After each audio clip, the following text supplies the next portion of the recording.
Yang dilakukan Agus itu bermunajat agar istrinya ini benar-benar dibukakan hatinya untuk menerima dia sebagai suaminya, untuk menerima Agus sebagai seorang imam.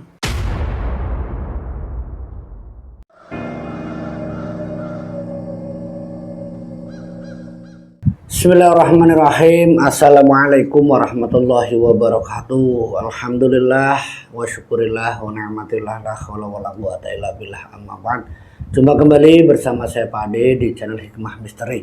Di kesempatan kali ini saya akan mencoba menceritakan kisah horor, kisah misteri tentang menantu yang sombong yang berakhir tragis. Nah, bagaimana kelengkapan ceritanya? Tidak usah lama-lama, langsung saja ke Hikmah Misteri.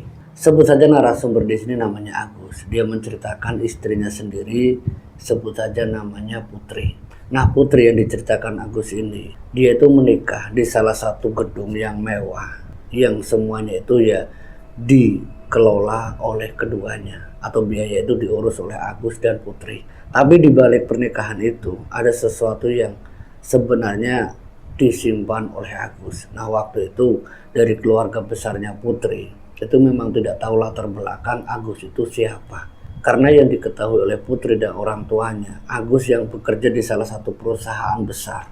Dikira Agus ini keluarga orang yang berada. Nah, setelah pernikahan dilalui kurang lebihnya selama 1 minggu, saat Agus ini kembali ke rumahnya, ini betapa kagetnya Putri, yaitu istrinya Agus, melihat orang tuanya yang sudah dalam keadaan usia renta.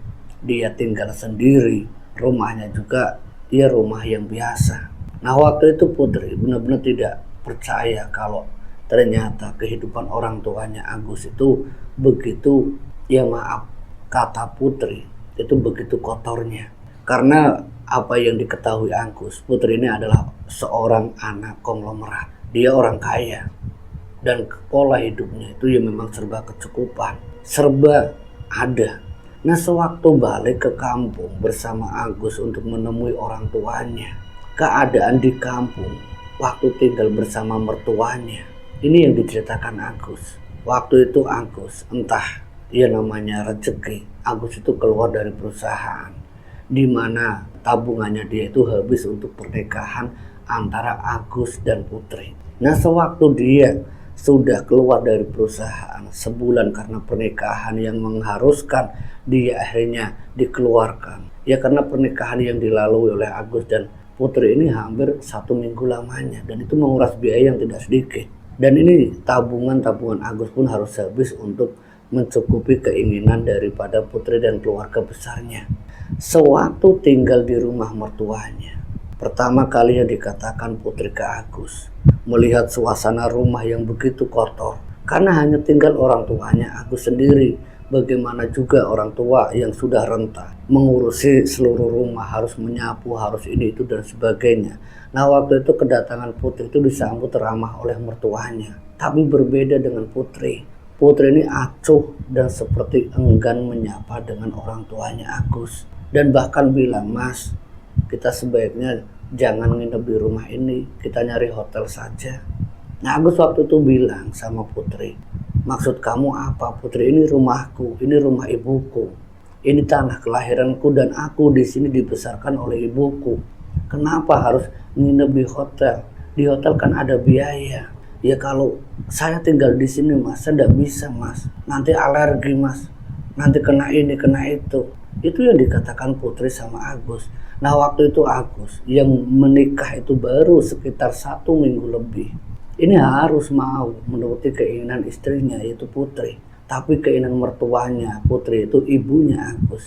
"Nah, kalian tinggal di sini saja daripada nyewa hotel. Itu kan lumayan, bisa buat ongkos kalian di sini, bisa buat beli makanan di sini. Nanti ibu yang masak." Dijawab sama Putri, "Bu, makanan apa sih Bu di kampung? Makanannya paling itu-itu saja. Coba lihat Ibu, masa saya disajikan seperti itu?" Itu kata Putri yang membuat ibunya Agus itu seketika langsung tertunduk. Sampai dia memandang anaknya, "Gus, ini istrimu, Gus, yang ibu kemarin lihat." "Iya Bu, kok begini ya Gus?" Itu dalam bisikan orang tuanya ke Agus. "Bu, Ya maaf ya Bu, kalau aku salah pilih. Udah nak, itu sudah pilihanmu. Tolong didik istrimu ya, biar dia terima keadaan kita. Saat itu bisikan antara Agus dan orang tuanya ini sempat membuat Putri itu yang sedang nengok kanan kiri sembari keliling rumah, sembari melihat kamar-kamar. Di situ keluar kata-kata yang sangat tidak enak didengar oleh orang tuanya Agus. Bu, kamarnya itu Bu yang buat saya tidur. Ini kamar ini Bu. Ya gimana bisa tidur Bu? Nggak ada atapnya. Langsung genteng kayak gini. Ntar kalau kejatuhan genteng ntar gimana Bu? Rumah apa kandang ayam Bu? Itu yang dikatakan oleh Putri sama mertuanya. Yaitu orang tuanya Agus. Nah seketika itu juga apa yang dilakukan oleh Agus untuk membuat ibunya jangan sampai terlalu sakit hati. Agus meminta Putri keluar rumah untuk nginep di salah satu hotel. Nah saat di hotel inilah Agus yang ketika istrinya itu sedang istirahat, Agus balik ke rumah sembari ngobrol dengan ibunya. Bu, sekali lagi maafkan Agus Bu, Agus salah pilih Bu. Ternyata Putri yang aku kenal, yang aku kira dia mau terima ibu, tapi kenyataannya seperti ini. Sudahlah nak, itu sudah jadi pilihan yang di atas, jalani saja. Toh ibu juga tetap mendoakan kalian. Iya Bu, tapi melihat kelakuan Putri sama ibu, Agus ndak tega Bu, Agus ndak rela. Terus kalau kamu ndak rela, kamu ndak ikhlas perlakuan istrimu ke ibu, kamu mau apa? Kamu mau menceraikan istrimu? Jangan, pesan ibu, didik dan bimbing dia. Nah disitulah mulainya Agus, yang sampai singkat ceritanya tinggal di hotel yang hanya beberapa hari dan Putri meminta balik ke kota. Dan setelah sampai di kota, sesuatu yang mungkin di luar dari keinginan Agus, Putri meminta untuk mencari rumah sendiri. Dan itu pun harus dilakukan oleh Agus. Nah waktu itu Agus yang baru saja keluar dari perusahaan, yang tabungannya ini sudah habis, Agus bingung harus mencari kemana. Usaha Agus sampai dia itu harus nyerah. Putri, terus terang kalau suamimu dipaksa mencari rumah untuk kamu, padahal rumah kamu itu kosong, hanya tinggal bapak dan ibu kamu. Kenapa harus nyari rumah baru? Bukankah kita lebih baik tinggal di rumah kamu? Mas, kamu kan suami aku. Masa aku tinggal masih bersama orang tua? Buat apa kita nikah kalau kita masih bareng sama orang tua? Disitulah Agus akhirnya tidak mau mengikuti apa keinginan istrinya itu Putri. Dan saat Agus tinggal bersama orang tuanya Putri, satu hal yang tidak diketahui Agus, di balik kemewahan dan kekayaan Putri, semua itu tidaklah wajar. Karena Agus yang setiap malam, setiap waktu dengan sholat yang istiqomah, di situ dia merasakan bagaimana suasana rumahnya Putri begitu mengerikan. Suasana rumah yang kadang suara itu muncul secara tiba-tiba di rumah mertuanya. Agus ini melihat banyaknya sekali hal-hal yang tidak masuk akal. Dan satu waktu ketika Agus yang setiap malam tinggal sekitar 1 minggu, ini yang diceritakan Agus ketika hari pertama tinggal di rumah orang tuanya Putri. Di situ Agus mencoba untuk mengetahui apa yang ada di dalam rumah orang tuanya. Karena waktu itu yang dirasakan oleh Agus banyaknya sekelebatan bayangan hitam, banyaknya perilaku-perilaku aneh dari orang tuanya Putri. Kedua orang tuanya yang tidak pernah melakukan sholat, yang tidak pernah mengaji. Nah di situ Agus di hari pertama itu ngaji. Nah saat dia ngaji ini tiba-tiba dibentak oleh orang tuanya Putri. Kamu kalau mau ngaji, ngaji saja di luar, jangan di rumah. Suaranya nggak usah kenceng-kenceng, bikin telingaku pecah, bikin otakku terganggu. Dengar ndak Gus? Itu kata orang tuanya. Dan Putri yang mendengar apa yang dikatakan orang tuanya, Putri pun mendukung. Mas, nggak usah sok suci, nggak usah sok alim, kayak bapak aja sih. Nggak pernah sholat juga kaya, daripada kamu kayak gini. Ngaji, sholat, beli rumah aja ndak mampu. Rumah kamu yang di kampung juga kayak kandang ayam. Di situ Agus cuma hanya bisa pasrah, hanya bisa mengelus dada. Dan di hari kedua, saat Agus ini masih posisinya mencari kerja, saat nyari kerja ini, dia memang sudah tidak punya sepeser pun uang. Ketika dia meminta istrinya, ini benar-benar satu petaka bagi dia. Istrinya ini menghardik Agus. Suami macam apa kamu, Mas? Mau keluar nyari kerja minta uang istri. Kamu itu jadi lelaki. Cari dong. Bukannya di sini malah ganggu keluarga kita. Kalau kamu tidak sanggup, sudah jangan bareng sama saya. Itu permintaan Putri. Dia malah menginginkan perceraian yang setelah pernikahan itu baru berusia beberapa hari, belum sebulan. Padahal ketika pernikahan yang selama 1 minggu penuh, apa yang dihasilkan Agus saat dia di perusahaan, gajinya dia pertaruhkan untuk pernikahan dengan Putri, sampai orang tuanya merelakan agar pernikahannya itu bisa lancar, agar keinginan dari orang tuanya Putri bisa terlaksana. Dan Agus harus merelakan ketika dia 1 minggu yang tidak diizinkan dari perusahaan harus menerima kalau dia dikeluarkan. Ini yang dialami Agus. Dan saat 2 hari yang dia hanya tidak mendapatkan uang sepeser pun, dia berangkat sendiri mendapatkan satu pekerjaan yang pekerjaan itu mungkin bagi Putri sangat tidak layak. Karena yang dia dapat pekerjaan itu ya hanya mendapatkan itu sekitar 50 atau 75.000 per hari. Nah, sewaktu Agus ini mendapatkan pekerjaan tersebut, ketika uang harian dia kasihkan ke istrinya ini melempar uang tersebut. Ini uang apa, Mas? Ini bukan uang, ini mau buat permen, ini mau buat jajan saya aja tidak cukup, Mas. Sehari kamu dapat segini. Sudah, Mas, mulai besok kita tidak usah bareng.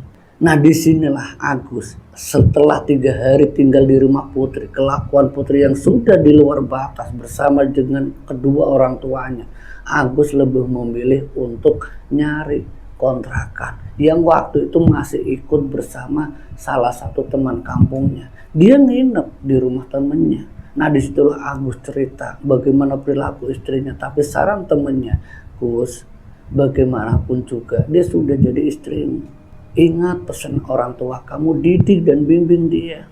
Agus ingin kembali tapi bingung dengan keadaan dia yang saat itu masih bekerjanya bekerja asal-asalan. Istrinya tidak mungkin terima. Sampai akhirnya Agus tinggal di kontrakan kurang lebihnya itu 2 hari. Dan dia balik lagi karena temannya ini mengingatkan dia untuk tetap membimbing istrinya, tetap untuk mendidik Putri.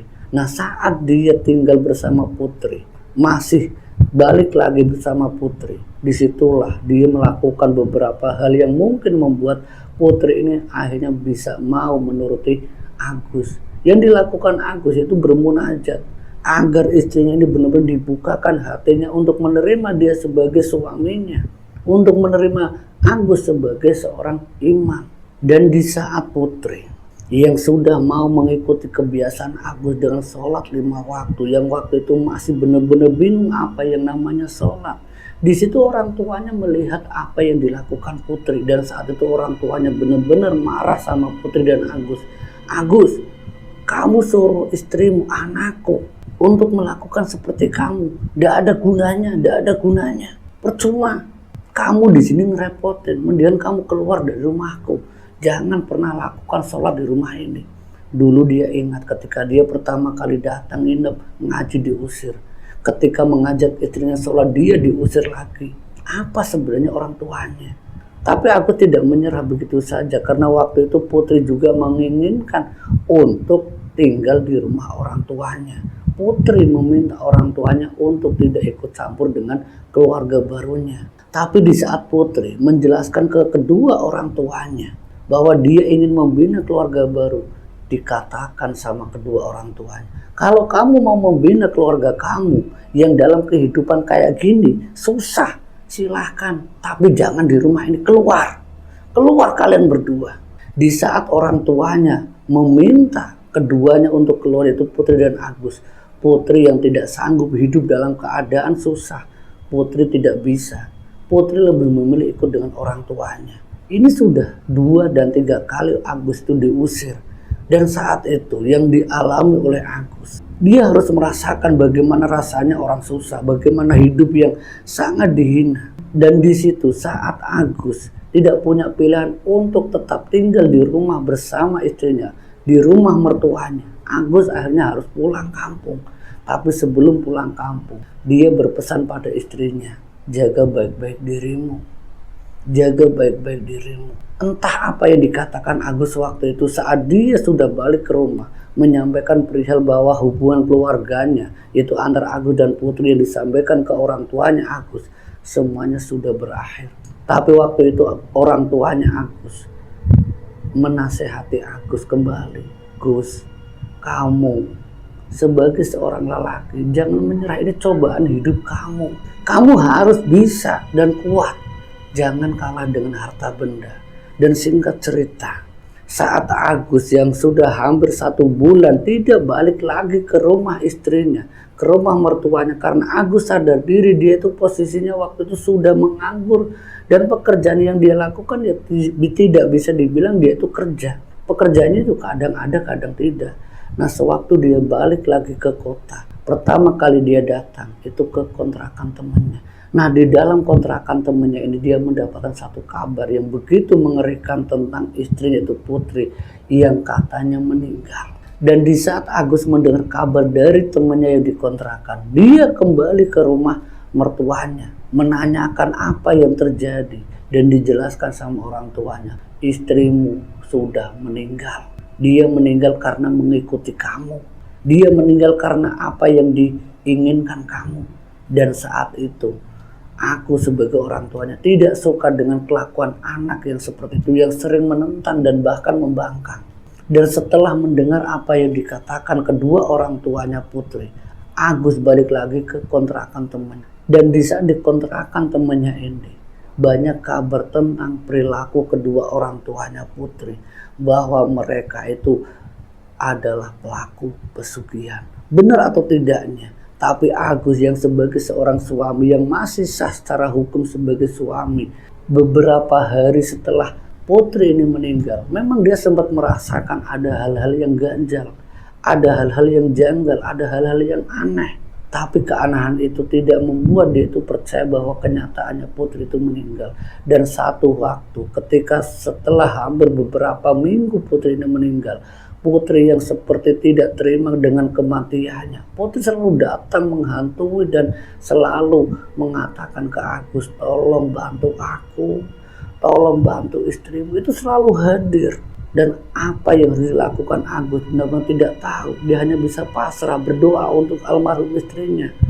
Dan setelah Agus yang didatangi terus menerus arwah istrinya sempat menanyakan ke temannya, apa arti semua ini? Dan temannya menjelaskan ke Agus, kalau istrimu itu meninggal karena tidak wajar. Maksud kamu apa? Istrimu, Agus, dengar, aku memang tidak tahu apa yang dialami keluarga dari mertuamu. Tapi Putri, aku sempat dengar dari beberapa orang-orang yang pernah menjenguk Putri, kalau dia itu meninggalnya, itu seperti dia itu bukan meninggal karena hal-hal yang wajar, bukan karena sakit. Tapi kabar yang terakhir ku dengar, dia itu meninggal karena ditumbalkan orang tuanya sendiri.